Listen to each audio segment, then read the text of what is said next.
Every week, we look for new ways to get healthy and new ideas to get healthy, too. Joining us today is Amy Wuest from the United Way of Southeastern Idaho. So we're talking about the ALICE Project. Tell me a little bit about what the ALICE Project is. So ALICE stands for Asset Limited, Income Constrained but Employed. It's a demographic of people who are working really hard. Think your CNAs, grocery store clerks, but who are still struggling to make ends meet. And for the Get Healthy Idaho study, we wanted to understand what are the barriers to good health and how can we help that population address those barriers. So this is a multi-year program, and I'm assuming this is just a phase of the program, this study that was recently done. Tell us a little bit about some of the results from this study. Thanks. Yeah, so Get Healthy Idaho is a grant. We were awarded through a competitive application, and the first year required that we complete a community health needs assessment.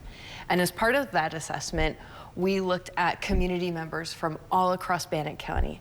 And what we found was so interesting because during the COVID-19 pandemic, you might have expected older Americans, the older population, to be more challenged. In fact, it was younger community members. Really? Yes, a quarter of younger community members, namely those under 50, struggled with what we call the social determinants of health related to housing and food security. Oh, sorry, a third struggled related to housing and food security, and a quarter struggled related to transportation, paying for utilities, and having appropriate clothing. So if you're going to apply for a job, having a nice suit to wear. Right, to make that first impression. Exactly. So with the details from this survey that came back and the study that came back, what is that going to help the United Way be able to do going forward? So we are so excited, and this year we are going to launch a new program called Ride United. It's going to be an Idaho first. So last time we were on, we talked about findhelpidaho.org.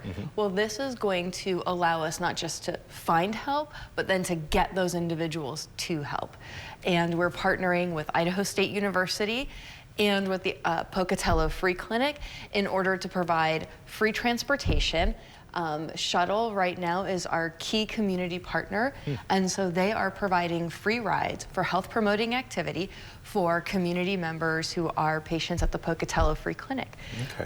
We will then use that data to understand how we can increase the health of our most vulnerable community members, and we hope to continue expanding this program throughout 2023 and 2024. Okay, well that sounds like a fantastic program. Now to get participating, I don't know if the program has been set up yet or if this is something that's coming down the pipeline, but if somebody wanted to get involved, let's say a business or another entity wanted to get involved and help out the United Way, how do they contact you? How can they get a hold of you guys? Great question, Matt. So the best way to get involved is to reach out to me directly.